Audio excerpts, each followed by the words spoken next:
小时候，生活在一个古朴而宁静的小村庄里。那时候的日子，仿佛都弥漫着一种淡淡的田园气息，让人心生向往。村子的四周被连绵起伏的群山环绕，山上郁郁葱葱的树木仿佛是大自然的守护者，静静地守护着这片土地。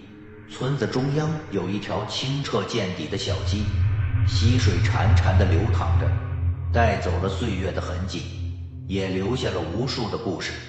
我就在这样的环境中长大，每天听着爷爷奶奶讲述那些神秘而古老的传说，心中充满了对未知世界的好奇和向往。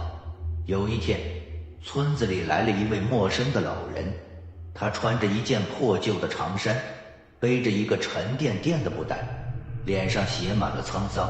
老人自称是一位游历四方的旅者，因为迷路而误打误撞地来到了我们的村子。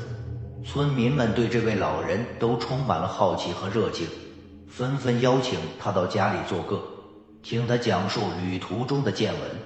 我也被老人的故事深深吸引，每天都迫不及待地跑到他身边，听他讲述那些惊心动魄的冒险经历。老人似乎也很喜欢我，经常给我讲述一些特别的故事，还会从布袋里拿出一些奇奇怪怪的小玩意儿送给我。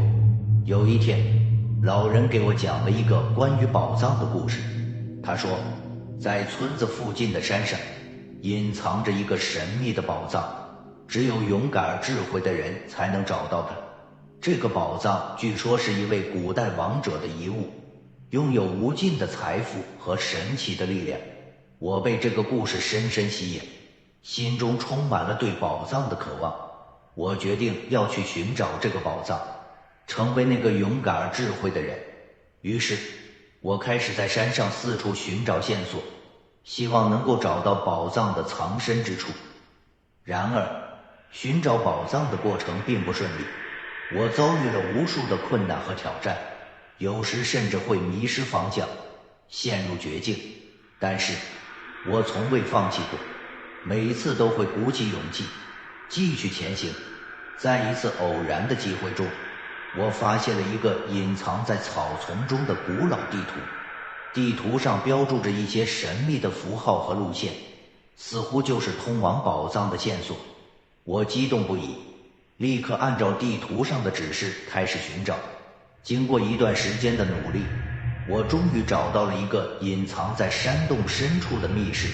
密室里堆满了金银珠宝和古老的文物，散发出一种神秘而诱人的气息。我知道这就是我一直寻找的宝藏。然而就在我即将触碰到宝藏的那一刻，密室突然剧烈地摇晃起来。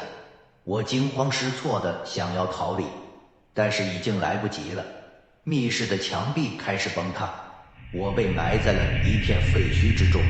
当我再次醒来时，发现自己已经躺在了家里的床上。原来是村民们及时发现了我，将我救了回来。我感激不已，同时也为自己的冒失感到后悔。从那以后，我再也没有提起过那个宝藏的故事。但是那段寻找宝藏的经历却成为了我心中最珍贵的回忆。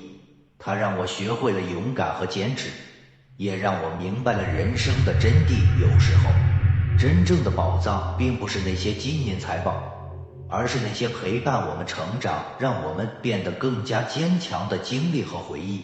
如今我已经长大成人，离开了那个古朴而宁静的小村庄，但是每当我想起小时候的那段经历，心中总会涌起一股暖流。我知道那是我一生中最宝贵的财富，也是我永远无法忘怀的记忆。在这个纷繁复杂的世界里，我们或许会遇到各种各样的困难和挑战，但是只要我们拥有勇气和智慧，就能够克服一切困难，找到属于自己的宝藏。而那些曾经的经历和回忆，也会成为我们人生中最宝贵的财富，陪伴我们走过每一个艰难的时刻。